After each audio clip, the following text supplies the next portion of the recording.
Hello Broncos, I'm Tommy Dejongh, and this is Western Entertainment Television's Bronco Hotspot. Here with us today is Abby Wallace, who's running for presidential candidate for WSA, and her running mate, Connor Smith, who is running for vice presidential candidate in WSA. So Abby, Connor, what can you guys tell me about your plans for WSA? Well, our platform is really centered about giving back to students. The GIVE is a little acronym that stands for to guide students to invest in their value in hopes of engaging the entire university community. In short, we just want to make students the best students possible through personal and professional development in hopes of having the best university atmosphere possible. Definitely, and we kind of done that too through, I guess you could say, like a three-pillar system, three different main pillars. Attaining accountability, insightful initiatives, and renewing relationships. So, do you want to start us off talking about? Yeah, attaining accountability, we just really want to make sure that students are holding us accountable for what we're doing. Every single dollar that WSA spends is student funded. So we really think that if students are paying for this, for the programs that WSA is offering, that really should be going to benefit students. Definitely, and two, just on top of that, in terms of transparency, we think that as an organization we've done a good job with transparency, but we think that we still have a little room for improvement.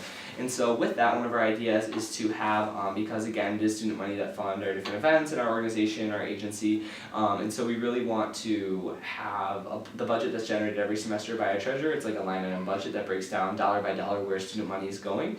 One of our ideas is to have that posted on our website, on the westernstudentsociation.org website, just so that any student, if they have a question, where's my money going to, what's it being used for, we can kind of point them in the right direction, or they can ask their questions to the right people. So that's really big too in terms of attaining accountability with transparency. So yeah, and our second is insightful initiatives. We really want to make sure that students' voices are really being heard and that they're actually going somewhere.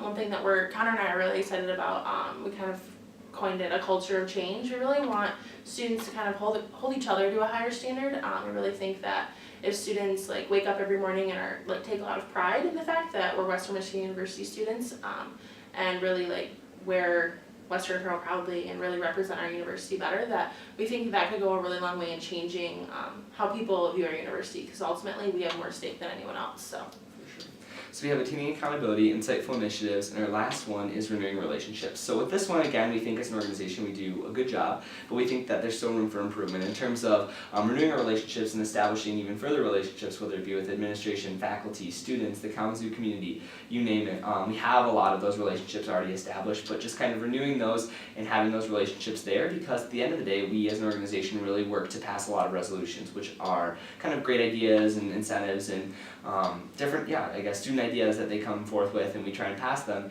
And once they're passed within our organization, we send them to the administration to actually be implemented and put into effect. So we really want to have those relationships there with the faculty and administration, because at the end of the day, they're the ones who implement it. But if our relationships that aren't there, working relationships aren't there with them, they're going to be probably a lot less likely or wanting to help us and that sort of thing as well. So we really just want to make sure that these things that we're carrying out are actually happening and affecting students and being put into effect. And the one last thing too, in terms of renewing relationships with students, is we as an organization, as WSA, we've been a very come-to-us organization, and so we really want to take it back to the students, and we want to, because currently not every student organization on campus has a senator, kind of like General Assembly member, that comes to our meetings every Wednesday, or there's a time schedule conflict or whatever, and they can't come.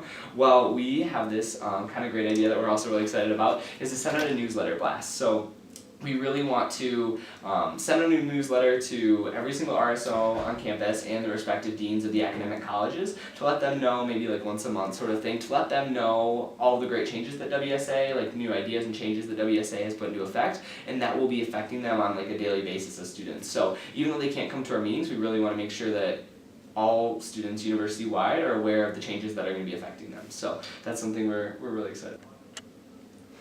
So Abby, what sets you apart from past presidential candidates, or actually presidents in WSA? Well, currently my position within WSA's cabinet is the allocations chair. So every semester students pay a $26 assessment fee, and part of that kind of is put under my jurisdiction to allocate a pretty significant portion of that, a little over $400,000. So I think the fact that, and how that whole process works is that students student organizations kind of work with me and apply for funding to hold respective events on campus. And the fact that I think I have a really great advantage, the fact that I deal with RSOs every single day. That's my job. I know what they want to do. I know the kind of things they want to bring to campus, know what they're working for. I think that is really, really beneficial. And also the fact that I've kind of had that administrative background, but still being able to work with students and their hopes and dreams for what their RSOs really want to accomplish and bring to campus. So. Definitely. In my position as vice president, well, currently I'll kind of give a little background information as well. I currently serve on the WSA Executive Board Cabinet as our University Pride Chair. So I work to promote University Pride, whether it be through Western Wednesdays or putting on a t-shirt swap on campus, things like that. I really work to hand out free WME promos and that sort of thing to students. So a really big thing is that, like, traditionally, president has been more focused towards administration, but like Abby said, she's still has those student relationships, which I think will be really beneficial. In my position, if we were to be successful as vice president, has been more student oriented. So I think that's something we're really excited about, is kind of to have some administrative experience as well as working with students. And in terms of working with students for Western Wednesdays, I partner with different organizations and on-campus departments to promote their cause or their organization. So I think that I have a lot of experience in dealing with students, and I think that both Abby and I, are pretty relatable in terms of working with students and kind of really getting to know them one-on-one too. So, yeah. So can you guys tell me why it's important for students to vote for the WSA elections? I think it's incredibly important for students to vote. These are compensated positions, so that same $26 that students pay into goes to compensate all members of our cabinet. So next year there'll be 16 members, so every single member does feel like a student compensated role. So I think the fact that students are effectively funding these positions, then they clearly have a stake in them. And I think that they really should, take initiative and go out there and vote. So Abby, Connor, what do you guys have plans to get small organizations involved in WSA? It's definitely a concern that's been raised many times. A lot of smaller RSOs, like Connor was saying, don't have that representation within WSA. And it's really sad because, a lot of organizations, bigger organizations have members that they can send to WSA, so they have that representation, but smaller RSOs, sometimes there's a time conflict or something, and that was really one of the biggest hopes we had with the newsletter blast, is really engaging those RSOs, because we want their feedback too, and they are just like every other student in a big RSO. A lot of those changes go to effect, or a lot of those changes being put into effect affect them as well, just as they would any other student. And we really think that those students need to know the changes, because a lot of students, I think, don't think that WSA does anything for them. They're like, okay, well, they don't really help us in any way, when in fact, I think a lot of the changes that WSA brings to campus affect every student on a very basic level as being a college student. So we're really hoping that if we kind of reach out to them a little bit, that they'll be a little bit more willing to reach out to us, because as of right now, we have a 4 o'clock meeting on Wednesday, and that's how we advertise it. Connor was saying, it's very come to me, if you need something, come talk to us, and we really think that if we're going to be truly representative of the entire student body, that it needs to be totally flipped around, and that we really need to be reaching out to students on a much more personal level. So. Okay. Is there anything else you would like viewers to know?